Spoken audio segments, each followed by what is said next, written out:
Live from the Business RadioX studio inside Renaissance Bank, the bank that specializes in understanding you. It's time for North Fulton Business Radio.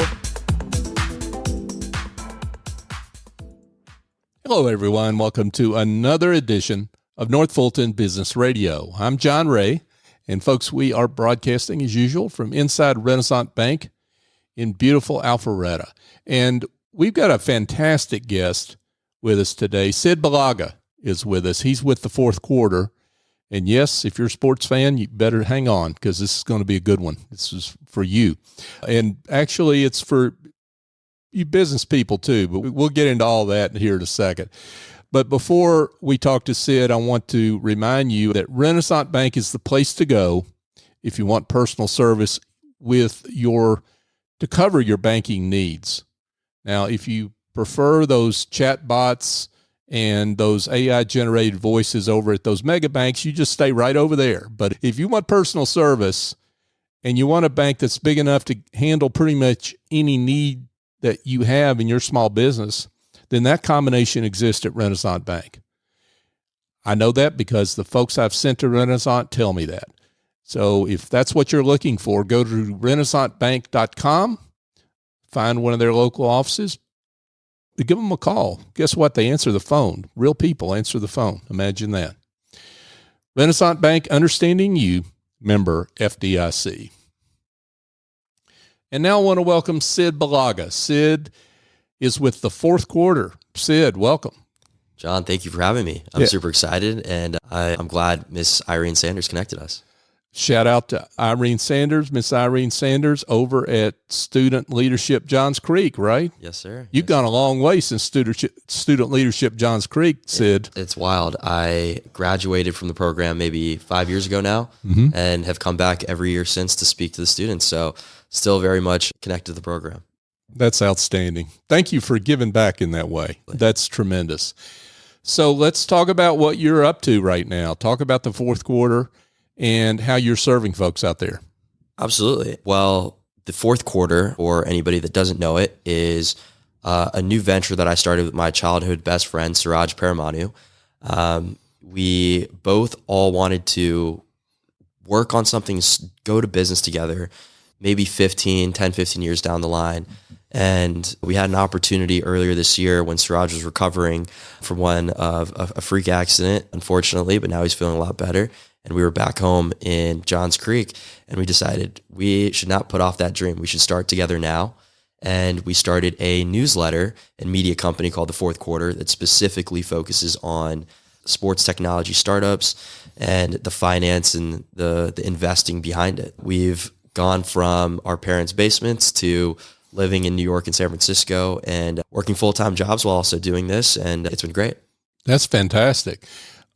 So we'll let Suraj speak for himself sometime soon, maybe, but let's talk about you and what are your day jobs right now? Yeah, I'm currently working at Fanatics in New York City, the biggest sports technology company in the world. I'm specifically working on one of their biggest bets right now, which is the mobile app, where we're combining shopping experience for sports fans with a scores experience with a sports betting experience, and basically creating like a super app for super fans. So I've been there for almost a year now, coming up on a year, which is crazy. But yeah, aside from the 9 to 5, I have been working on the fourth quarter a good bit, and we've been mostly servicing venture capital investors, founders and operators in the sports technology, gaming, media, entertainment spaces, and just students that are interested. So yeah, we've been casting a wide net in terms of our audience. Okay. So Sid, you and Suraj are big sports fans. You wanted to do something sports related. You decided to go toward the business of sports, the finance of sports. Why that? As all the other different ways you could have plugged into sports and created an entity, a business. Why the business of sports? Yeah, that's a great question, John. I would say, one, sports is super sexy. You can garner a lot of eyeballs and attentions when you're able to put out pieces, and people just naturally like sports. It's associated with good times, and it was a natural interest of ours. Then you look at all the publications and the media companies surrounding sports, and we knew immediately would not want to get into the news aspect, players, team news. That has been completely saturated. All the big shows like ESPN, Bleacher Report, all these big companies already consume that. And then we then started to focus on the business of sports because no one really talks about it. Like maybe you see every once in a while how much a player just signed for a max contract or how much a team sold for. But no one talks about the business behind that, of how that happened, how that came about. But then, John, we also realized that was also starting to get saturated. You have publications like Sports Business Journal and Front Office Sports, some emerging players that are also covering the business of sports. And then we realized we really love startups and building 0 to 1 entrepreneurs, and those were often very overlooked. And the sports technology market is booming. You look at various aspects and various verticals of the market, and it's worth $30 billion, growing at a crazy compound growth rate annually. And it was just very exciting. There was a lot of people in it, and we thought specifically if we could focus on sports tech and the startups and the venture capital scene behind it, that we carved a nice niche that we can maybe get some listeners and viewers to. Yeah, that's pretty cool. And it's not like there's no coverage of sports business or the business of sports, but a lot of that is, I guess, what you might call real 40,000 foot level kind of stuff, right? The values of franchises in the NBA or something like that, right? And it's real high level. And what I notice about the fourth quarter is you really get into the weeds of the finance of the industry. And it's not just for startups either. You really get into a lot of different aspects of the financial side of sports. Oh, absolutely. Yeah. We do everything from early stage venture capital. So what startups have recently raised rounds of funding, to M&A, mergers and acquisitions of what companies has bought another, acquired a company or the like. We've also done strategic ventures. There's a lot of partnerships that are going on. Think about jersey deals, think about sponsorship deals, think about various companies doing cool collaborations together. Yeah, so we cover that as well. And then we also do the occasional lawsuit. And there's more than occasional lawsuits, but okay. Yeah. So Sid, talk a little bit about going beyond just the big time leagues and how the business of that works, because that's what's interesting to me about the fourth quarter is that you're going into really cutting edge kind of work. And it's not that some of these big leagues, these big sports conglomerates aren't involved in it, but they're not the ones driving it. You're absolutely right, John. I think all the big deals that come out, they're pretty much picked up everywhere, but I think we're the only shop and only platform online where you're getting bleeding edge news on startups and just companies you've never heard of. For example, one of my favorite is a company called Pickleheads based here in Atlanta. Actually, one of the founders and CEO, Max Aid, is actually from Johns Creek, right around my hometown. I got connected with him earlier this year, and he's building a company that connects pickleball players to each other and to courts nearby. And they have grown from 0 to being the #1 consumer pickleball app. They're invested by some really big investors, including some funds here in Atlanta, some angel investors, including pro NBA players and their venture funds. And it's really cool to meet and interact with people like that, because I think they're often overlooked by some of the more main publications and media companies. So I think we focus on that niche, and we've attracted a very niche set of venture capital investors that invest in sports, media, entertainment. And Suraj and I have been doing a great job with building relationships with these people. And we actually have a few pro sports team owners that are subscribed to us and found us organically. And every week, it's a weekly newsletter, we end up in their news box, or they're in their inbox. And I think it's super interesting because they might not know who we are, but they definitely know our names. Yeah, and that's only going to grow over time. I can guarantee that, folks. Sid Balaga is with us. Along with his partner, Suraj Paramanu, they are partners in the fourth quarter. And I would think, Sid, that you have a lot of athletes that are pro athletes, of course, that are, making pretty big paydays, and they're looking for places to invest those funds. And you hear about this, you heard a lot about it from Kobe when he was alive. Oh, yeah. And LeBron James. So just to name a couple. So talk about, and they seem to me, maybe I'm wrong, but they seem to me to be the ones that are really particularly interested in some of these emerging sports ventures and are pushing a lot of this investment. 10,000%, you're right on the money. John, like that's absolutely right. Actually, a funny anecdote is 2 weeks ago when I was walking into work into the Fanatics office in New York City, I ran into Andre Iguodala, former NBA All-Star, and he actually has a venture fund as well. So there are athletes that have amassed capital over their playing careers that have then gone on to a lot, even athletes we really haven't heard of, that have started to invest in alternative assets with venture, building venture funds, with them being like the icon of the fund. And then you have a strong financial team, experienced financial team behind them making these investments. Yeah, they're extremely, it's an interesting asset class because people find it very appealing. And now take, for example, 35 Ventures, which is Kevin Durant's fund. There's actually a gentleman named Samin Adwani who's from Georgia Tech that I got connected to. And I'm just using the Georgia Tech network and kind of this Georgia network that I've built that have scattered all over the United States that work at these cool places in the same verticals I'm interested in. But they invest specifically in emerging leagues. Like there's pickleball, Major League Pickleball league teams that are coming out. There's a new league for volleyball called One League Volleyball that's coming out. John, I recently wrote about this with Siraj, but there's a 3v3 women's pro basketball league that's coming out called Unrivaled. They just raised $28 million. Right. So there's some stuff that most people haven't heard of that are listening to this, it's some really cool stuff, and these athletes are investing in them. Yeah, and you wrote something here recently, speaking of the kinds of things that involve the intersection of sports and business. You wrote a very interesting piece on a company called Players Health. Talk about that company. Absolutely. While we haven't been connected with anybody there just yet, Siraj and I actually did a lot of research on them.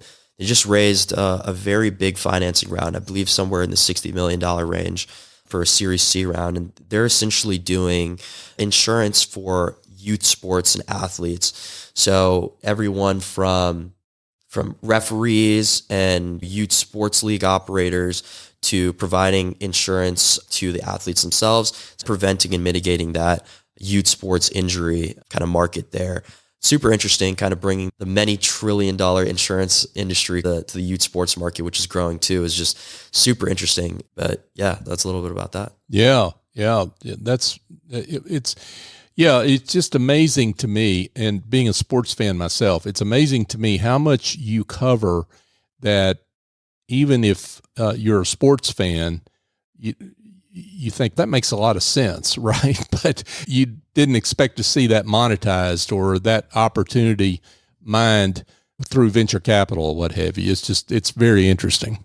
Absolutely. No, and it's completely right. And, in addition to all the news that we cover on a daily basis, on a weekly basis, we also do deep dives, and now we're getting into a podcast to interview some interesting people in the space, investors, CEOs, founders of various aspects of the sports, media, entertainment verticals.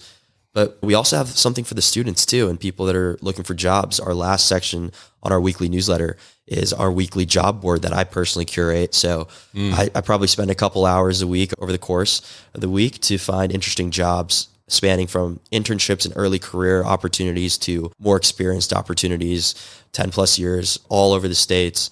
Just very exclusive and very interesting opportunities people might have missed with the growing amount of job boards and overwhelming opportunities over there. I think people who are interested in looking for a new job or interested in breaking in, definitely check out that aspect of the fourth quarter as well. So correct me if I'm wrong, but venture capital investment here in general over the last couple of years has waned a little bit, right? So how does the investment in sports compare to the issues that we've seen in venture investment, the amount of venture investment? Absolutely. John, I think that's a great question. Wow. Yeah, I think that because sports is a exclusive asset class, you almost, and I can talk about sports teams, for example. Mm-hmm. There are a lot of sports teams that are losing money on a yearly basis, but their value keeps going up and up because they're trophy assets. And that's how everything is seen in the sports media entertainment market. Not everyone is able to get allocation into a deal. So they're almost considered like gold that's hard to attain. And even if in some cases, not all cases, in some cases in this vertical, you can have companies and organizations that are not doing great on a balance sheet or financial statement basis, but because they're just tough to get into, when an ownership group ends up selling X amount of years, they make boatloads of money, which is the appeal of sports.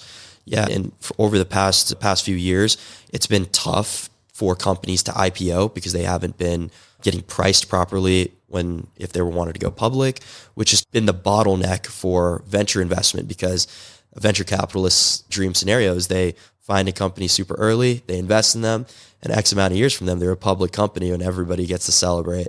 Because there's been that cap on not getting the IPO pricing right, the initial public offering pricing right at the public markets, it's stifled some of the investment coming in. Fund managers, investors are a little more, I would say, they're a little more stringent with the deployment of capital. But I think on this upcoming administration, and I think just the next couple of years, I think people are feeling a little more optimistic about it. I guess what I'm getting at is it just anecdotally, and you're the expert, so correct me, but anecdotally, it seems like the investment in sports from a venture point of view is really an outlier compared to the rest of the market. There's a lot more investment going on in sports. It's one of the bright spots in venture investing right now. Yeah, it definitely is. And like markets like verticals within venture capital, such as fintech, they were popular a couple of years ago that are not. The deployment of capital there is the venture investing in that space now is extremely low. Single digit, I'd have to look at the exact numbers, but I think single digit investment allocation to that space. It's been pretty saturated. I think the driver behind this, John, is like sports has been traditionally an ancient, like a dinosaur market.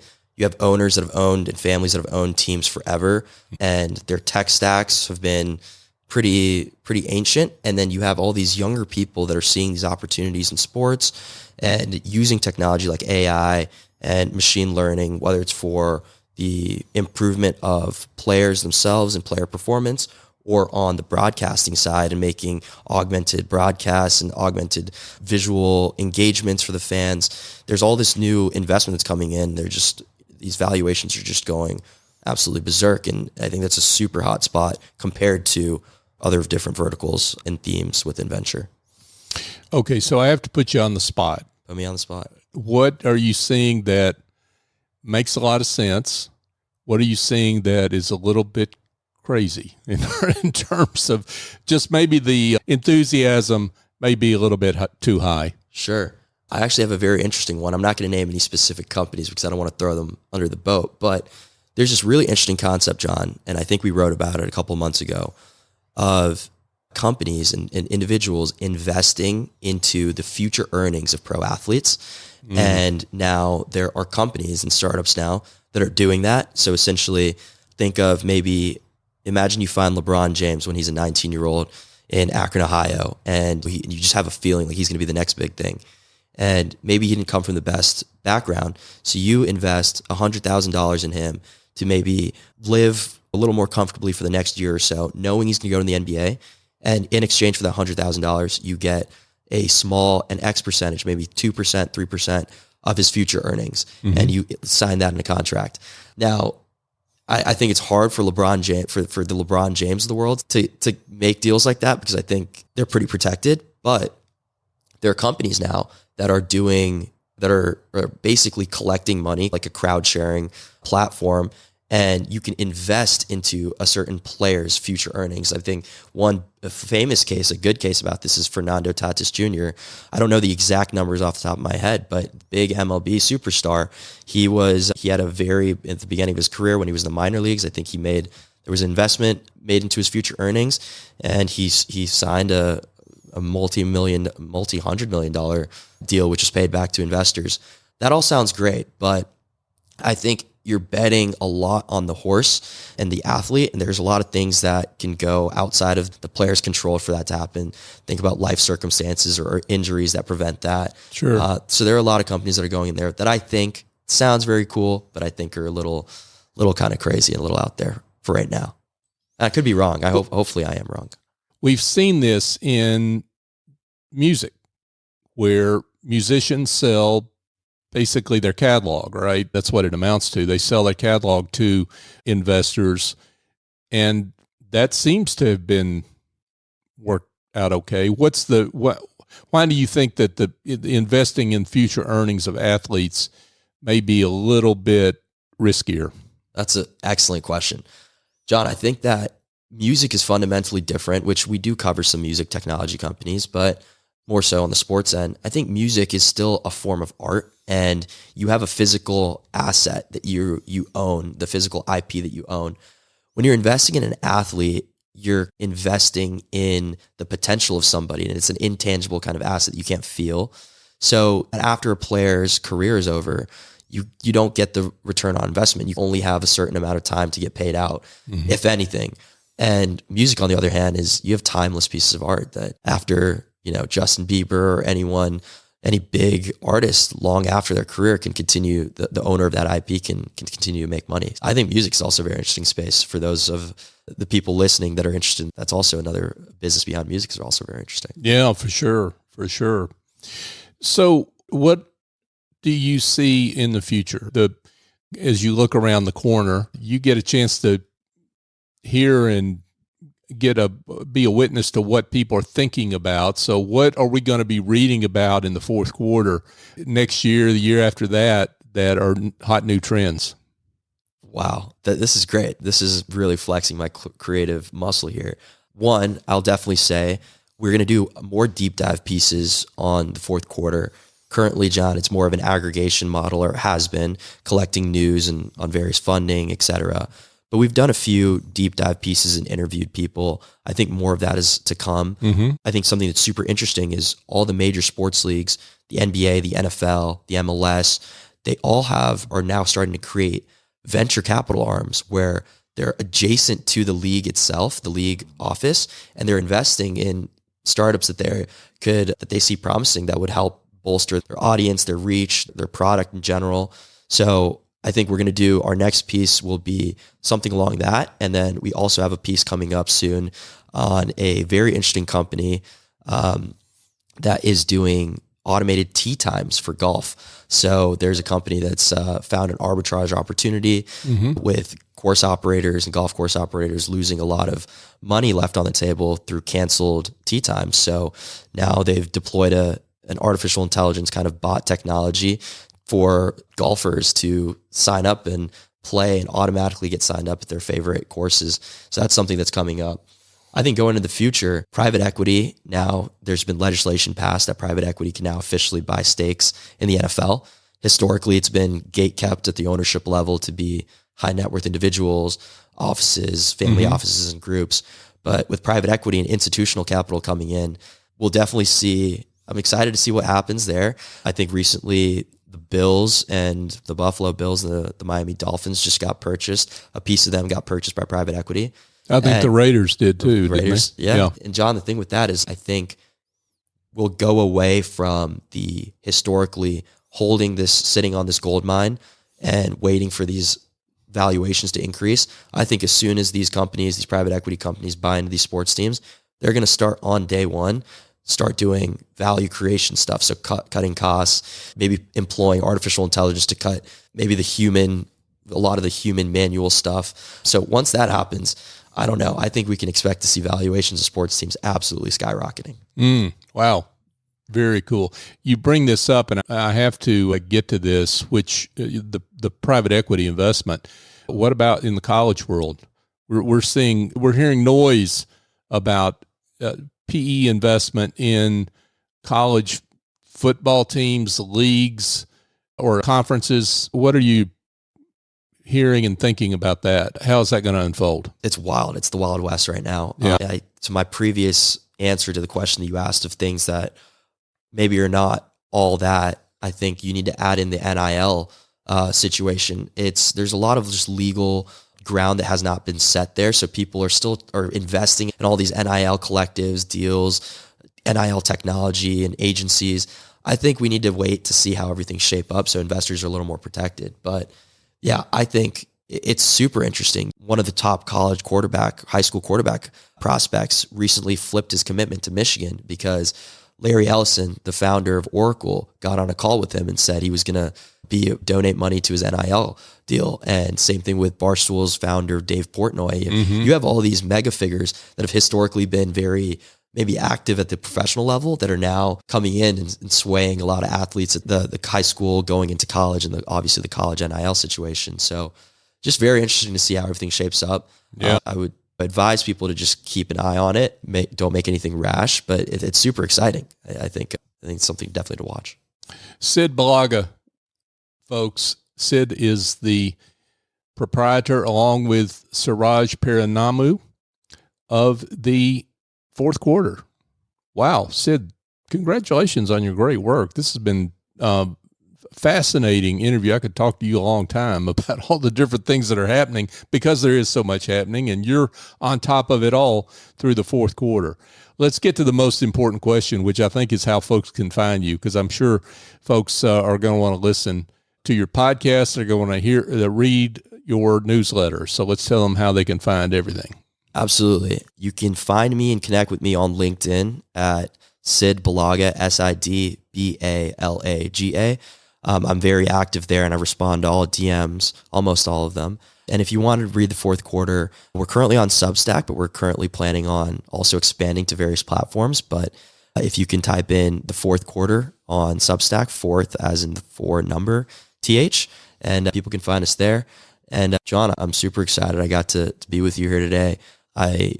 We have a lot of synergies and I'm going to continue to hopefully lean in and ask for help as I build out this podcast. But I'd like to say the last thing is Suraj and I are no outstanding people. I think we just had a dream and we just wanted to do it and we're making action and slowly the dots are starting to align. So for any of the students or just anybody going into 2025 looking to change up, maybe make a new change or just career change or just bring one of their goals to fruition, just take the leap. That's all I can say. And hopefully this inspires you to do that a little bit. Great advice for young people out there that are on the fence and they don't think their idea is good enough. It is good enough. Go after it, chase it. Absolutely. I love that. Yeah, terrific. Sid Balaga, folks, with the fourth quarter. Sid, thanks so much for coming in. We're delighted we can shine the light on the great work you're doing. Thank you so much, John. Looking forward to the next one. Yeah, me too. Me too. Absolutely.